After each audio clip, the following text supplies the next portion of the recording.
არავინ ახთა ზეცად გარნა, რომელი იგი გარდა მოხდა ზეცით, ძე კაცისა, რომელიც ზეცათა შინა. ანუ ღმერთი ჩვენი ლოგიკური წარმოსახვით ზემოთ არის, ჯოჯოხეთი ქვემოთ არის, ჩვენ სადღაც შუაში ვართ.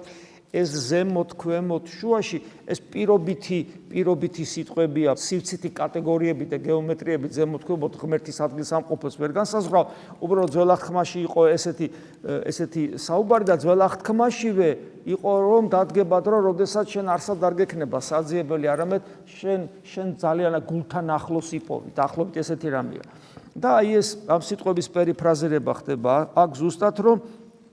ქრისტეზეა საუბარი რომ ზეცად ვინც უნდა ავიდეს ის არის რომელიც უკვე ჩამოვიდა ამ დროს თან არის ზეცაში რომელიც იგი გარდა მოხდა ზეცით ზეკაცისა რომელიც არის ზეცაში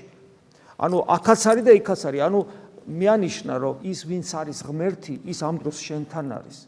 ეს შენთან არის შენთვის ჩამოსული ადამიანი ცდილობს რომ დაანახოს ეს მისტიკური მხარე სულიერი ცხოვრებისა და ეს პირდაპირ გვეხება ჩვენ ქრისტეს რო ვეზიარებით ქრისტეს სხეული ხვდებით ცოცხალი და შესაბამისად ჩვენ ამ დროს